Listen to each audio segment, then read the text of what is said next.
Here are some English questions that are used to better know the person you are talking to and their answers.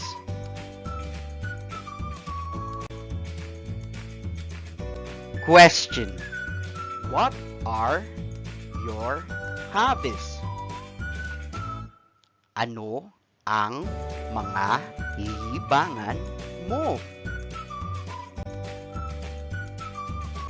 Answer: my hobbies are singing and dancing. Ang mga libangan ko ay pagsayaw at pagkanta.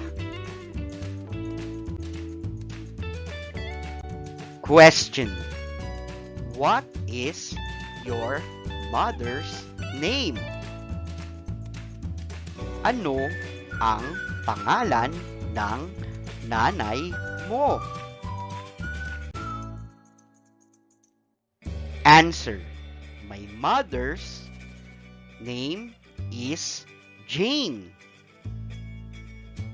Ang pangalan ng nanay ko ay Jane. Question: what is your nickname? Ano ang palayaw mo? Answer: my nickname is John. Ang palayaw ko ay John. Question: when is your birthday? Kailan ang kaarawan mo? Answer: my birthday is March 10. Ang kaarawan ko ay ika-10 ng Marso. Question: where do you live? Saan ka nakatira?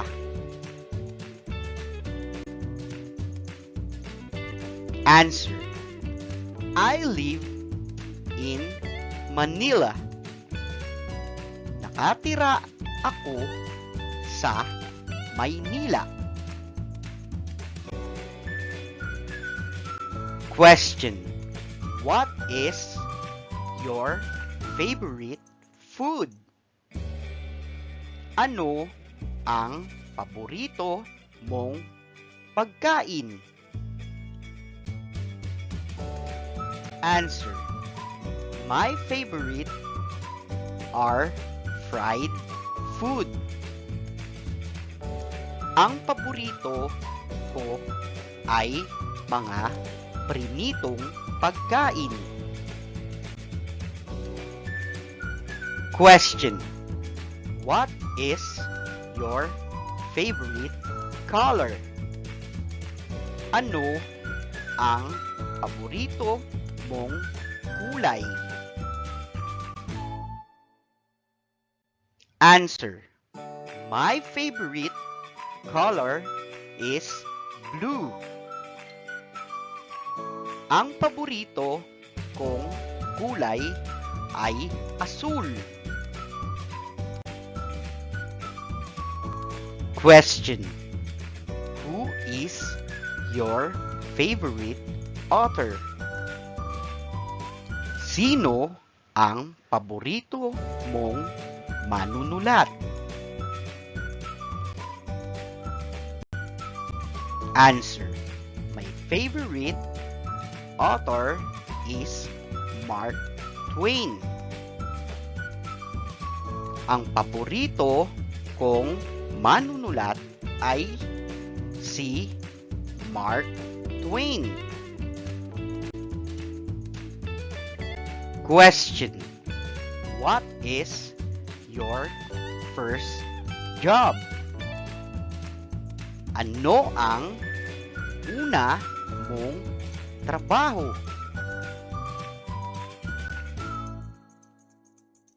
Answer. My first job is a teacher. Ang una kong trabaho ay pagiging guro. Question. How do you describe yourself? Paano mo mailalarawan ang sarili mo? Answer. Yes, I like surprises. Oo, mahilig ako sa mga surpresa. Question. What is your favorite book to read? Ano ang paborito mong libro para basahin? Answer. My favorite book to read are English books. Ang paborito kong libro para basahin ay mga Ingles na libro. Question. Who is your hero? Sino ang iyong bayani? Answer.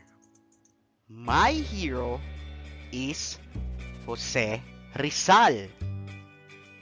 Ang aking bayani ay si Jose Rizal. Question. What is your biggest fear? Ano ang kinakatakot mo? Answer. My biggest fear are spiders. Ang aking kinakatakot ay mga gagamba. Answer. I am kind and smart. Ako ay mabait at matalino. Question. Do you like surprises? Mahilig ka ba sa mga sorpresa?